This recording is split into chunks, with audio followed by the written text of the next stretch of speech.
Welcome back, everyone, to another Composer Q&A. I think this is number 4. I don't remember. I think this is number 4. Let's just call it number 4. Whatever. Alright, so here are a couple of questions that everybody submitted through social media or in the comment section or wherever. Questions I've been asked. So here goes. First question is, do you use multiple patches per Kontakt instance or just one patch per Kontakt instance? I fill up all of my Kontakt instances. I vaguely remember there used to be a reason why you would do just one per Kontakt instance, but I think with current processing power and RAM and everything, it's not that important anymore. For me, it would just be such a nightmare because my template is like, I don't know, 800 tracks or something. Around that, a lot of people's templates are 1,000 tracks or more. So this would be quite the nightmare to have one patch in each Kontakt instance, just the routing and trying to keep an overview, that's just a bit crazy. Another question I've been asked is, do agents and managers take royalties? Generally, no. It's very rare. I would be cautious. In general, they should not be tapping into your royalties. Like, I've heard this from a couple of people. They asked me because they've been approached by managers or agents that made them an offer where they would tap into their passive income. I'd be very wary of that. Agents and managers do not usually take royalty percentages. They take a percentage, a predetermined percentage of every deal they make for you. And then I think sometimes they also make differences with package deals where they only take a percentage out of 75% of the package deal and stuff like that. But they should only be getting money from the upfront fee, not usually the royalties. I'm sure there are some exceptions, but this is not the norm. Another question was, do agents and managers collect the money on behalf of the composer? This is different from agency to agency, especially the bigger ones, I think, like to collect on behalf of the composer. So they will have some kind of bank account where all the fees go into, and then they forward you your portion, and they keep their percentage. But in some agencies, it's also different, where the composer collects all the money and then forwards the percentage to the agent. It requires a bit more trust on the side of the agent, of course, that you forward them their money.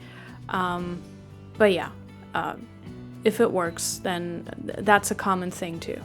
In any case, they will run after money on your behalf, though. If invoices have not been paid, whether it goes through them or through you, you can tell them and they will actually be, the bad cop that chases down all the money for you. Another question I had was, how do you prepare for a meeting with an agent or manager? How do you make sure you're a good fit for their roster? What would you pay attention to? I think it's really more about hearing them out. If they reached out to you and asked for a meeting, it's probably because they already know a significant amount about you. So I'd say be prepared to talk a little bit about yourself. That's going to be important, but I think the meeting is going to be a lot more about whether you two are, connecting, whether you two are vibing, whether you feel like this person believes in you. You have to get along, you have to really trust each other, and you have to have faith in each other's abilities. Otherwise, I don't think it's going to be a very fruitful collaboration. But yeah, listen to what they have to offer and see if that's something you want. Personally, I want to feel like my manager is on my side and that my manager has enough time for me and what I need. And I also want to make sure that, they believe in me, that they like my music and that they actually think they can help me out, where I'm not just a commodity or just another name on a list of other people, and they don't really care about you specifically, you're just another money-making thing for them. And if you don't make enough money in a certain amount of time, they're just going to kick you off their roster and they don't care, I want someone who cares. Someone who cares about my career as much as I do, and someone who's really gonna, help me get there and who's personally invested in that. So yeah, it's up to you to figure out what you want from a manager or an agent, and then, during the meeting, make sure you ask the right questions to figure out if this is something they would give you. Another question that came up is people have heard that sometimes passports play a role in whether you get a gig or not, or also whether you get credit or not. That is correct. There are productions that are funded through film funds and stuff like that. Productions get specific tax breaks, and especially overseas. In America, a lot of productions are more privately funded or funded through, movie studios. But in Canada or also in Europe, from my experience, a lot of stuff is subsidized through the government or film funds or, whatever type organizations. But so those incentives basically determine how many people they have to have on the production with an EU passport or a Canadian passport. I just actually lost a gig that was gonna go to me. They already had approached me and wanted to make a deal. And then the production actually stepped in and was like, actually, we need a Canadian composer for this one. So I lost that one just because I didn't have the right nationality. And the same thing happens in Europe, where I've had it, for example, for Belgian tax shelter purposes, I had to hire specific people or record in a specific location so that the money is spent in specific regions where they get the tax incentives. So that happens all the time. And yeah, it's, unfortunate if that gets in the way of creativity or if you lose a gig because of that. But, it's business, and a lot of these productions need to figure out where they get their funding from. And so, you got to be understanding with that kind of stuff. And it has also happened where just not everybody on a production could be in the credit role because they were not holding the right passport, and they were trying to minimize the amount of people in the credit role with, American nationality, for example. Just because, they're all scared of getting audited and someone actually counting how many people worked on this and where they're from and where they live and where they pay taxes and whatnot. So, it's understandable, but it's not nice from a creator's perspective. What aspect of your work do you find most rewarding? Definitely the orchestra sessions, especially when I get to conduct the orchestra. That's usually the highlight. Because you have to understand, you spend a lot of time by yourself. Even if you're collaborating with people, it's usually people isolated in their own rooms, and people don't necessarily interact all that much. And nobody has heard the music at that point except you and a handful of other people, like the orchestrator or, the copyist, maybe the producers. But it's really like less than a dozen people that have heard the music at that point. So this is the first time that you get to hear it in a room with other people. You can see them react to it, you can mold the sound, and you kind of actually get to collaborate because you have spent months by yourself crafting this music, and now it's kind of time to, even though it's not released into the world, it's already released into a larger group of people that hear it and play it for the first time. And it's kind of a beautiful moment when, the players play it for the first time, but they're also hearing it for the first time. And it's like you're hearing it through their ears, through fresh ears for the first time. So I think that's always a very interesting moment and a very rewarding moment. It's like all those months of work are kind of paying off in that moment. It's particularly sweet when the musicians also start humming or whistling the themes during the breaks. Because that tells me that it works. Before it's even out on the market, I already know, okay, it's all memorable because all the players have figured out what the themes are and they're actually singing them or whistling them in the break while they're getting some food. Another person asked, I watched your common paths video. Is library music not a common path into film scoring? I would say no. Not common. I'm sure someone has done it. I'm sure several people have done it, so don't get me wrong. There's always exceptions. But in general, I would not say it's a very common path. Like off the top of my head, I can't really come up with someone who's done library music for 10, 15 years and then all of a sudden crossed over into, film scoring or something, or doing scripted TV or something. I would imagine that's because there's usually no real interaction between the filmmakers and the showrunners and whoever is in charge on the filmmaking side, and the music people, because they're not necessarily interested in that personal relationship. Because if they were, they would not be using library music, of course. They would hire someone to build a relationship with and write custom music. And even the library music that is custom tailored, it usually goes through a person, some kind of supervisor at the library house that is communicating with the music supervisor of the show, who's then, together with the music editor, presenting it to the filmmakers. So there's a lot of people in between you and the filmmakers. So you don't really interact with the filmmakers, and they don't really know about you, you know? It's not like they're not looking at the cue sheets or anything. That's the music editor and the music supervisor. So they don't even know that you wrote a track. They're just presented with music and they either sign off on it or not, but you're like a nameless person to them, or you're just a name on a list of other names of licensed music, but they don't really care. So, yeah, I think it would be very hard to make a lasting connection with filmmakers through library music, at least the way standard library music works. Another question that came up is, what do you do in between gigs? Well, there's a lot of stuff to do in between gigs, other than resting, of course. That's important too.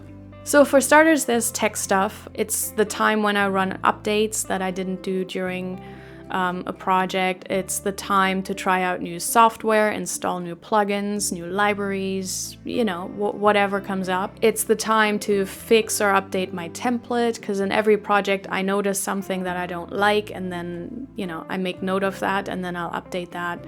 In between projects, I also run backups. I clean out my Dropbox and my online backups, my hard drive backups. I archive old projects. And then I also see if, you know, all my computers are still working, all the parts are still working. I run maintenance tasks.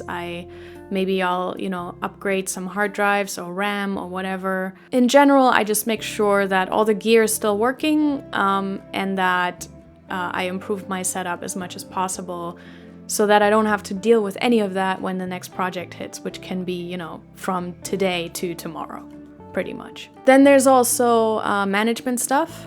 I update all of my, you know, Slack instructions and my Google Sheet template for budgeting and my template for cue sheets, and, you know, whatever I found out during the last projects, I'm like, okay, now let me add this to all of my templates. I update contract templates, for example, as well. I make the cue sheets for the last productions and send it to the music editor or the music supervisor or the production so they can file it with performing rights organizations. I make sure that old cue sheets were submitted. I do my accounting. I do my taxes as much as I can, you know, already prep it for when business taxes are due. But there are also quarterly taxes and all that stuff that needs to be handled. I also, you know, take care of random paperwork. Like right now I have to take care of my tax exemption in Germany, for example, so I don't pay double tax in Germany and America. Or I can already prepare my business registration, you know, all kinds of stuff really. I make sure all of my invoices are sent. I make sure I've received all of the invoices from my team members. I make sure everybody's getting paid. I see if my invoices have gotten paid, and so if not, I'll tell my manager what she needs to run after. I also use that time to pitch for new gigs, for example, and set up meetings, meet new people, write emails, you know, catch up with old clients, try and find new clients. You know, the usual, you know, networking thing. Then there's PR stuff. I mean, there's this YouTube channel, of course, which is, I guess, a bit PR sometimes, outside of the tutorials. I update my website, I update my IMDb, any other online presence I have. Basically, I'll Google myself and just make sure that whatever comes up is still accurate and up to date. I create a social media backlog, you know, production pictures and tracks and all kinds of stuff, basically so that when the movie comes out, I have social media assets that I can just post Because sometimes when a movie comes out, I'm already on the next production, so I can't really focus on the PR stuff. But so then I just have a folder of like pre-made little video snippets and stuff like that I can just post when the movie comes out without it being too much of a disruption to my current production. I create soundtrack remixes, soundtrack edits. I get in contact with the label I work with to make sure, you know, we get on track with all the releases and create all the assets that we need for those releases. And then, of course, there's creative stuff. Like you can absolutely, if you feel like it, be creative in between gigs. You can write an album, you can write library music. I like to sometimes do song covers and stuff with my friends. I also use the time to write new stuff for my reels. If I've noticed that certain genres or styles are continuously requested by the studios, then sometimes I'll be like, okay, let me write something in that style now that I have time. So next time they ask for it, I have something on my reel. I try out new writing styles, new production styles, you know, anything really. Sometimes I'll take lessons if it's something that I just don't know anything about and I know someone who's an expert, then I'll just be like, hey, can I pay you and you explain this to me? You can do sample library demos. Something I've also started to do is collect more instruments and learn how to play those instruments. You can analyze scores or watch YouTube tutorials, for example. You can read some books, music theory books, and expand your knowledge. And something I also do a lot is just listen to new music that I haven't heard yet. Like I will reach out to my friends and be like, hey, what should I listen to that I don't know yet? And then very often they can point me to a group or to a symphony that I haven't heard or, you know, something. There's really no limit to what you can do. I think it's just important that you do something, especially if the gap in between projects is very large. I can see a lot of my colleagues, sometimes they don't work for half a year or for a whole year, but they also don't really release anything. And I'm just like, well, that's a bit of a shame because you could have used all of that time and just, you know, put out so much content. You could have started a YouTube channel, or you could have put out an album or posted music on social media, even if it's just little snippets. Like you see a lot of singers doing this, using this app where they sing with themselves and, you know, just little 1-minute snippets.